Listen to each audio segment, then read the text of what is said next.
I put together a introduction. We'll take 15 minutes max about what we do here at Global Sources and what I do with my team here at Startup Launchpad. We are Asia's largest hardware startup event, and the way that we position ourselves is that we help startups get into distribution. But there are a lot of startup shows in the market. I'm sure you heard. You heard of Web Summit, the Slush, the E27, the Echelons. All these guys are definitely very, very helpful when it comes to offering a startup event.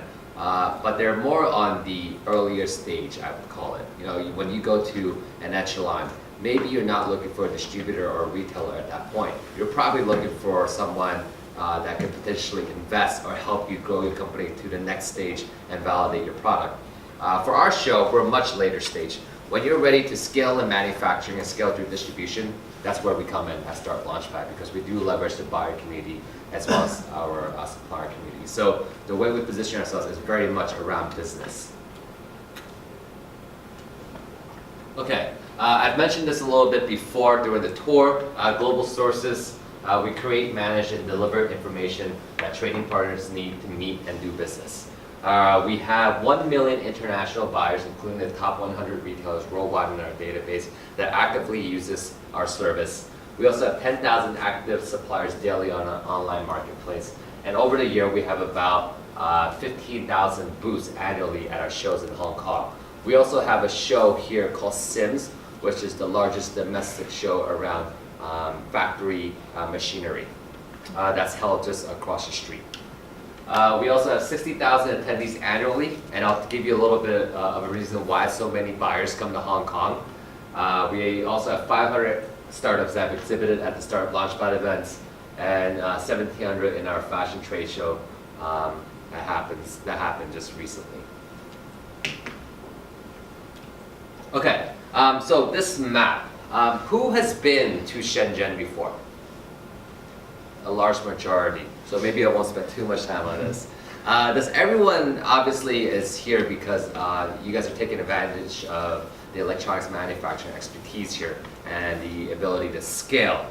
And this is kind of a map of the Pearl River Delta and what it offers in this region. It very much is clustered. When Deng Xiaoping had an open door policy in 1978, this is his vision. You know, clustering manufacturing and clustering logistics so that you can have maximum productivity when it comes to offering competitiveness around the world in manufacturing. So in Shenzhen, not only does it host the largest electronics market in Huaqiangbei, which is 2 stops from here, but it does represent about, I think, 90% of all electronic products around the world, right? Which is pretty significant. But going back to kind of my point about 60,000 buyers that are actively in Asia, does anyone know why 60,000 or more buyers are traveling to Hong Kong every April and every October? The reason being is that when it comes to sourcing products, a lot of the retailers actually have buying offices that are stationed in Shenzhen and in Hong Kong. Because when it comes to purchasing in volume, it takes roughly 6 months before they can actually ship. So in the US, when it comes to consumer spending, around in the November and December time, that represents about 70% of all consumer spending annually. So when they're buying in April to ship for Christmas sales. And when they're here in Hong Kong, Shenzhen in October, they are actually preparing themselves for the next year, and they're trying to pitch all the products that they've seen at trade shows back to their partners back at home. Okay, so when it comes to buying itself, it's not I buy today, I get tomorrow, because especially when it comes to startups, you have to deal with the supply chain management, you have to deal with the QC, you have to deal with packaging, which is a pain. All of these things, make it a reason why a lot of the buyers are situated also here in Shenzhen and in Hong Kong. And by the way, if you guys have any questions, feel free to raise and have a conversation. Okay, so Startup Launchpad, as I mentioned before, is all about business. And what we do really is we bring together an ecosystem of, on the backside, manufacturers, startups, and distributors. And you'll see that we have guys like Brookstone, which is basically 45 minutes away.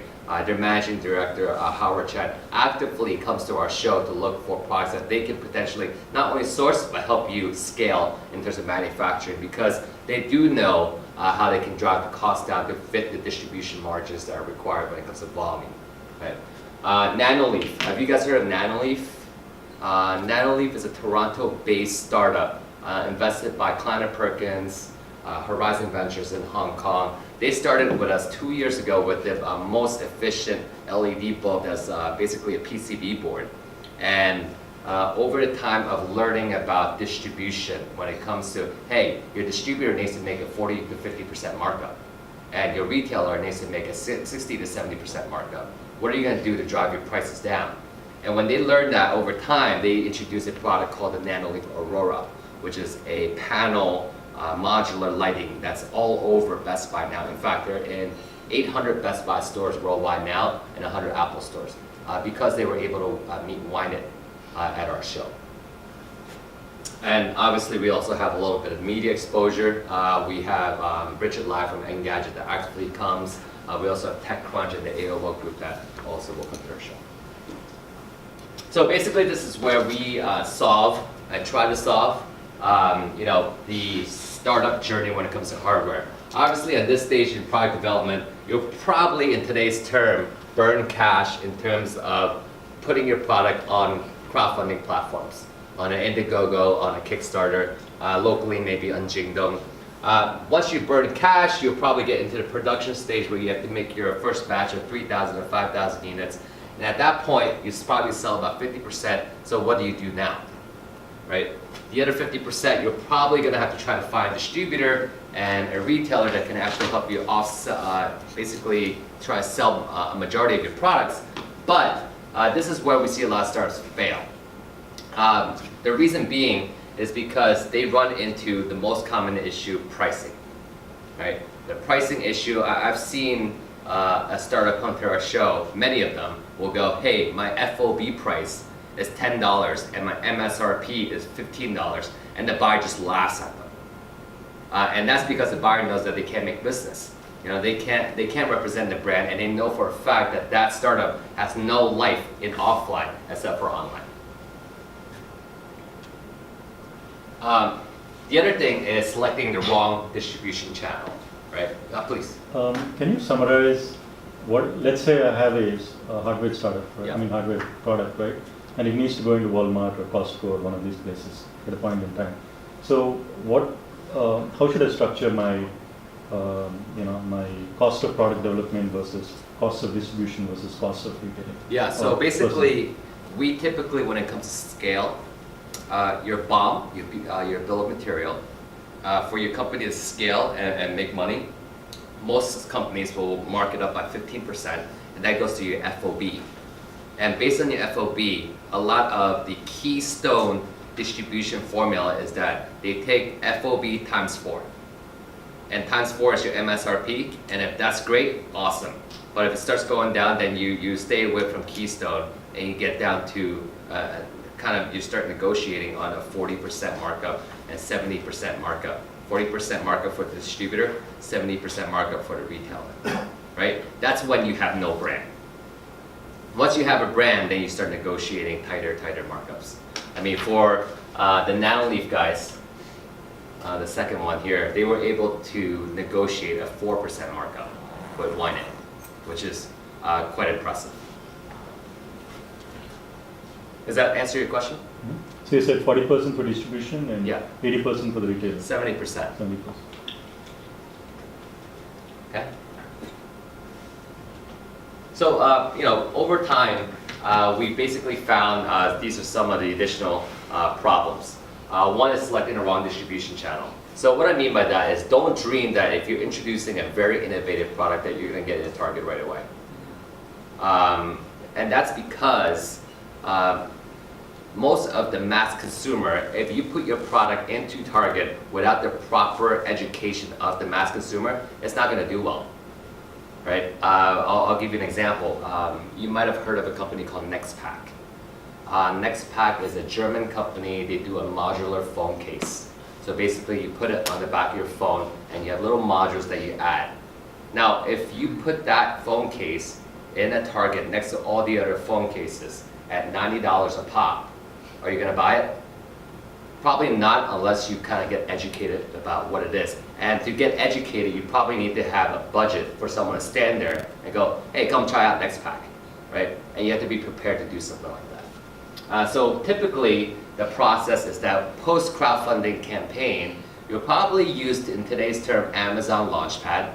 You'll probably have your own Shopify, your own Magento, WordPress website to drive kind of education as well as some purchases on your own website. But when it comes to your next step, really a lot of startups go through specialty stores. And specialty stores could be like a Brookstone. Back in the day, we had Sharper Image in the US, right? You need to go to these specialty stores because not only do they have a wide variety of different innovative products, but they have people situated there to actually educate people who are walking in what the product's all about. Another example is out of Palo Alto right now called Beta. You guys know Beta? B8TA. Beta is currently using a subscription model for startups to pay $1,000 a pop a month. And basically put your product there, and they have sales associates in their store to teach people who are walking in what the product is. Right? After that, once you have kind of defined, hey, yeah, you know what, my product has now matured. There are people who are following me, kind of making copies even of my product. I can start tapping into the early mass majority and the late mass majority, and to do that, you'll probably get into a big box retail shop.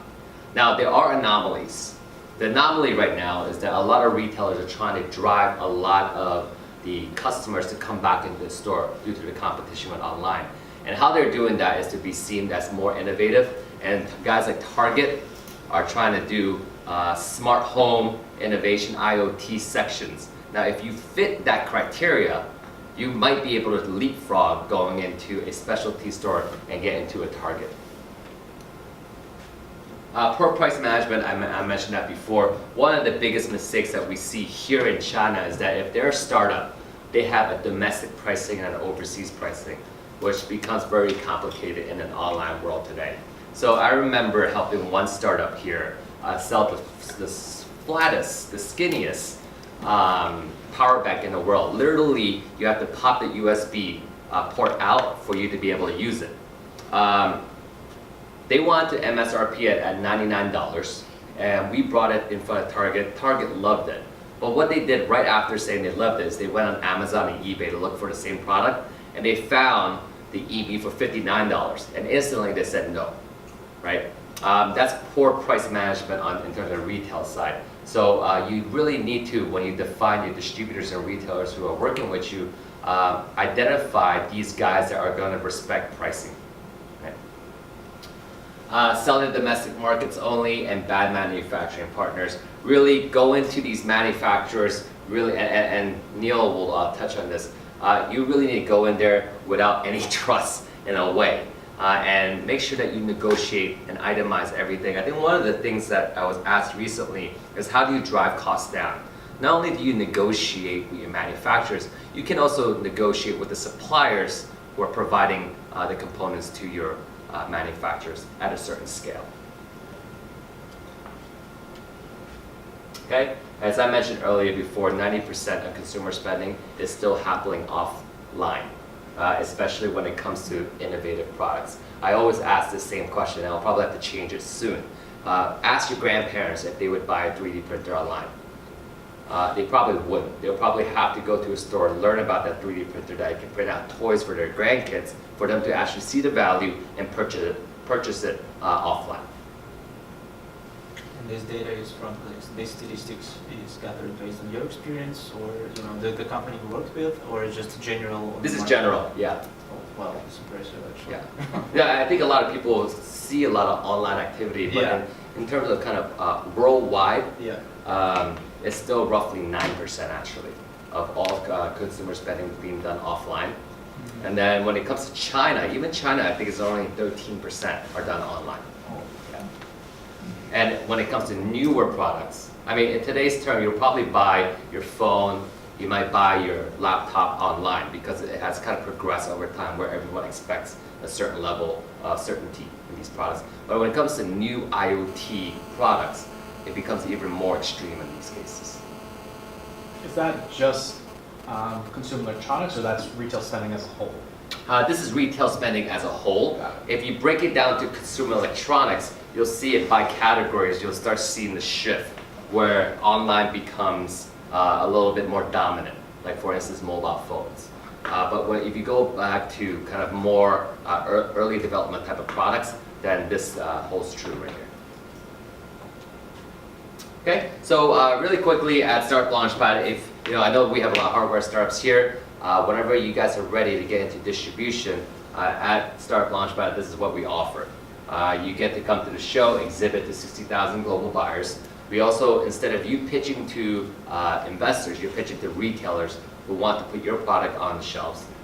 We also have one-on-one buyer interviews from over 140 countries. And obviously, if you're from overseas and you're looking to identify a good EMS partner, we have 6,000 of them showcasing at the show.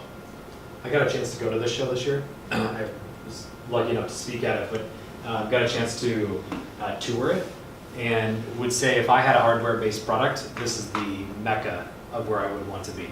The amount of buyers that are in the room, people that you bump shoulders with, the one-on-one meetings that get set up are unlike anywhere else. And I'm comparing this to CES that I also go to every year. So if you guys are looking to not just enter, but also start meeting with those buyers and the retailers, this event, which happens twice a year, is definitely, both in the spring and the fall, is definitely worthwhile. So this is for B2B2C companies. Correct. Okay, so you spoke about the ratio earlier, Wong plus 15%. What's that for B2B companies? So we're selling to hospitals. What would our answer look like? That I don't know. When it comes to B2B margins, I don't know that one. But I can easily check for you because I do have friends that are, you say medical devices? Yeah. Yeah, medical devices, I have quite a few friends in this area. Dental, as well as kind of mass consumer, not really smart medical devices. So I can... Enterprise hardware, you can do 40%. Yeah. Sorry, Tom? What was it? Enterprise hardware, you can do 40%. 40%? But there's a whole element of support that you need to take on your 40%. It's not just the product going. So what is 40% about enterprise hardware? You can make 40% margin, Oh. but the enterprise customer needs a lot more support that comes under your margin. So. Okay. Buyer breakdown over here, you'll see that we have kind of buyers from all over the place, like I mentioned before. You have to, as a buyer or a merchandiser, travel to Hong Kong, travel to China, because you come to Hong Kong, you attend the trade shows. After the trade shows, you actually go and check in on your manufacturer to make sure that they're hitting your quality levels required for them to ship logistically, because again, the logistics hubs are here in Hong Kong as well as in Shenzhen when it comes to ship and freight, air freight. Okay, so we're not going to kind of blow smoke without success, but we do have quite a few startups that have done really well. We've talked about Nanoleaf, but you guys might have heard about MakeBlock. MakeBlock, I don't know if you guys are going to see them, but MakeBlock is down the street, and they're now in 46 countries, and they use Global Sources platform as their first trade show to give them access. Today, they're still at our shows. Okay, Blocks. Choose Blocks, I don't think they're in the market yet, but Choose Block, they're not, right? Not yet. Not yet. Or, yeah, not yet. We'll use it yet for now. But they are, obviously they had a very successful campaign 2 years ago, almost 2 years ago from the UK. They went in there with a very unique modular watch, and a lot of investors found it very interesting to get into the wearable space, and they received $1 million investment after show. Now, I'm only throwing this up there, but it's not our focus. Our focus is still very much on distribution. Okay, these are the other startups that we also have. Is that a Mocha cam right there, or is that Xiaomi cam? It's the other. There you go. And we also have all of these other guys. You'll see very much hardware IoT heavy. Two ReadWrite Labs companies representing on that page. Creopop, and then Glance Clock was. That's created right, by that's alumni. right. Yeah. Yeah. Okay, aside from the show itself, obviously we also have thought leadership that comes in to kind of give a little bit more expertise in sharing with earlier stage startups. So we have guys that are, Zane Moy, head of AWS in this region. Kyle Shutter, he comes in and talks about Beta, this retail shop I mentioned earlier. Ben Jaffe, you might have heard of him. It's a hardware accelerator here called Hacks. We also have Mike on here, who's a manufacturing expert as well. So a little bit of everyone, but very much concentrated in hardware, manufacturing, distribution. Okay, a little bit of testimonial about the show. UFI, this is the body that basically gives you a tag of what type of trade show you are. And at Startup Launchpad, typically this is kind of the ecosystem. When you come to the show, what you'll see. Okay, and that's it. Thank you. All right. You guys have any questions in general? This